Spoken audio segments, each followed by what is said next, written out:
This is a short demo of the PowerLog software. This is PowerLog 3.1. Here we have a drop-down menu which indicates which instruments are connected to the computer. In this case we can see we have 1430 Series 2. We can also access data by opening files which have previously been saved, or we can also access data which has been saved directly to the SD card, which is normally inside the instrument but can be loaded into the computer directly. So here we go to the SD card, select the Fluke directory, and as we do that we now open up a new window which shows which measurements are available on the SD card. There's 8, as we can see, or 9 here. If we choose measurement number 8, we can see the values which have been recorded in this measurement file. So there's a whole range of things, including voltages, currents, power, harmonics, flicker, and so on. This tells us how the instrument was configured for the measurement. Here we can see that the interval here is 250 milliseconds. That means that we took average values every 250 milliseconds, so that's 4 measurements per second.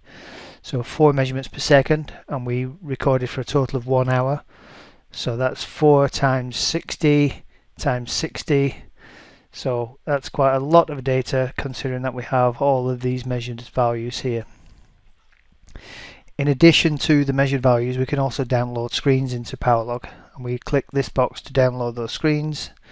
Now we click on download, and the software goes to the file on the SD card. It has to sort through the file to separate each of the events and also the screens that are captured, and then once it's finished it will draw a set of graphs representing those measured values. The first view that you get here is the default view, which is of the RMS values for voltage and current.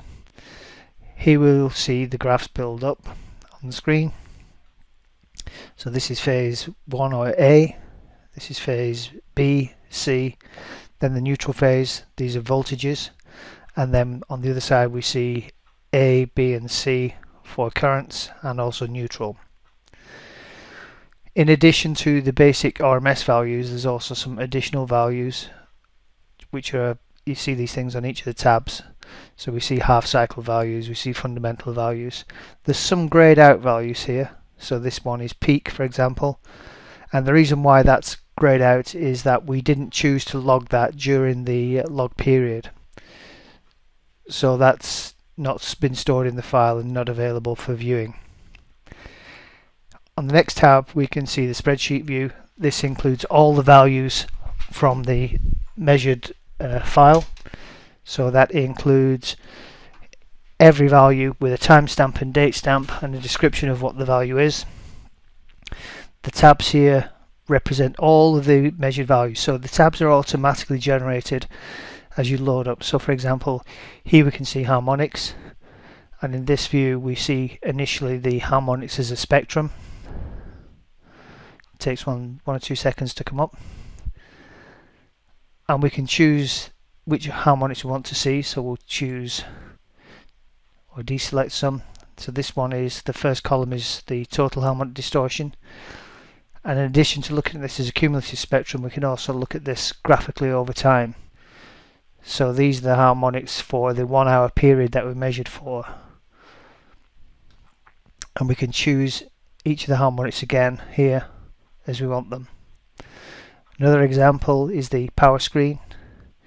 In the power screen we'll see the measured power. Again, we have some associated values that we can click on or off. So we have reactive power, apparent power, and again we have some values grayed out. Next one we'll take a look at are the dips and swells. This is an interesting view of dips and swells. This curve is a curve called the ITIC curve, which is the curve generated by the computer industry to show the state of the power system.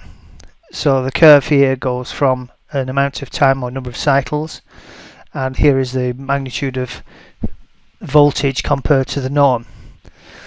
If these events down here, we can see there's 2 small events which are down at the bottom. So this is where we had some dips, and on this table they're represented as being dips which went to less than 5 seconds and lasted between 10 milliseconds and 200 seconds.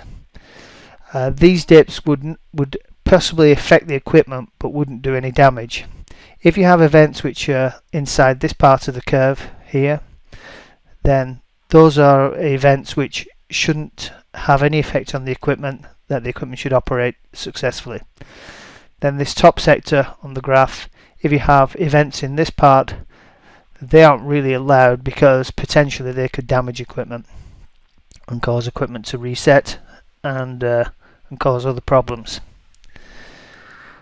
Once we have a file like this, we can go to the file system and save that. So here we go to Save As, and we can give our file a name. So we'll call this 432 test file, and now we can recall that whenever we like to create reports. The file is quite large, so it takes a few seconds to save. In the file menu we can also create a report, so we'll print a report.